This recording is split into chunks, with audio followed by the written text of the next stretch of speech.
बाक्सा जिल्ला नयाबस्ती हालाम सिमलाबारि गामियाव दिनै बेजेपि राजखान्थि दोलो बाक्सा जिल्ला कृषक मार्सा आरो बागानपारा कृषक मार्साजों लोगोसे सेभेन सिस्टार डेभेलपमेन्ट एसिस्टेन्ट सेस्टानि बानजायनायाव बेसेन लायाजासे न'नि जुनाद मोसौनो भेक्सिन होनाय हाबाफारि लादों।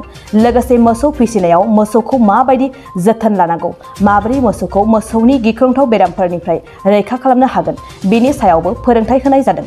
सुबानकाटा भेटेनारि बिफाननि बिफानारि होस्रां बर' बिथाङा फोरमायनाय बादिब्ला बे भेक्सिनखौ FMD बेरामनि थाखाय होनाय जादों आरो गासै 250थासो मोसौफोरनो बे भेक्सिनखौ होनाय जादों होननानै बुंथिदों। बे भेक्सिन होनाय हाबाफारियावनो बाहागो लादों बाक्सा जिल्ला कृषक मार्सानि आफादगिरि शैलेन सरगयारि, गाहाय नेहारारि उद्धव पाठकजों लोगोसे देवेन कलिता आरो सिमलाबारि गामिनि गोबां आबादारिफोराबो बे हाबाफारियाव बाहागो लादों। खुलुमबाय।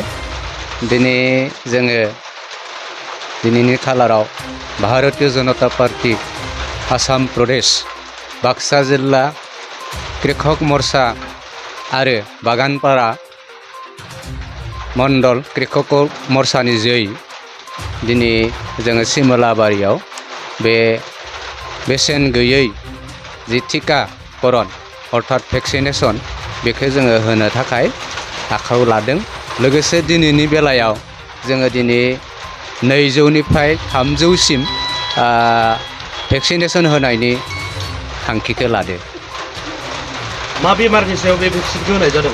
बेखौ जों ओरैनो बर'है बुंनो थाङोब्ला आथिखालाव बेखौ सबखा होननानै बुङो। बे सबखाखौ होबथानो थाखाय जोंनि भारतीय जनता पार्टीनि जे आसाम प्रदेशनि मानगोनां कृषक मोर्चानि आफादगिरि मुस्रि देबजित बरादेबनि थिननाय लेखायै जोङो बिथांनि थिननायखौ मान होनानै जोङो सबखानि बेमारखौ होबथानो थाखाय दिनैनि बे भेक्सिनेसन हाबाफारिखौ लानाय जादों। मा जायगायाव होनाय जादों बे भेक्सिनखौ? बे भेक्सिनखौ दिनै बाक्सा डिस्ट्रिक्ट बागानपारा मण्डलाव थानाय सिमलाबारि होननाय गामियाव जोङो दिनै बे हाबाफारिखौ लानाय जादों। नोंथांमोना बे भेक्सिनखौ बे सिमलाबारि गामियावल' होनाय जागोन ना गुबुन गुबुन जायगाफोरावबो होनाय जागोन, फोरमायगोन नामा? बेखौ नंगौयैनो नोंथाङा जेरैहाय मिथिनो लुगैदो, रायजोफोराबो मिथिथोंसै, बेखौ लानानै आङो नोंथांनो फोरमायनो सानदों। बेनो जादों सारा डिस्ट्रिक्ट जोङो बे हाबाफारिखौ सालायलांबाय थागोन जोबनायसिम, आरो जोबैयालागै जोङो जिरायथ'नाय गैया बे भेक्सिननि थाखाय। बे सिमलाबारि गामियाव बाक्सा डिस्ट्रिक्टनि आन्दारावनो दं बे गामिया। स' बेयाव FMD जिखौ जोङो बर'आव सबखा बेराम होनना बुङो, बेखौ बे भेक्सिनखौ होनाय जादों। ओमफ्राय मथा मथि 200-250ता मोसौखौ होनाय जाबाय आरो बिदिनो जोङो होगासिनो दङ, गुबुन गुबुन जायगायावबो होदों।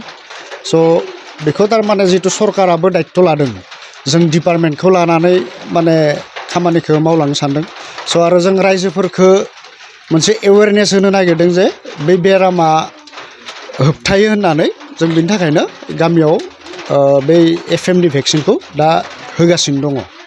रायजोफोरा भेक्सिन होनायनि फारसे माबायदि रेसपन्स होदों? खोब मोजां। मानसिफोरा गावनो गाव लामनानै मोसौफोरखौबो हमना होदों, बिजि थुनो होदों, खुनु माने आपत्ति खालामाखै आरोखि।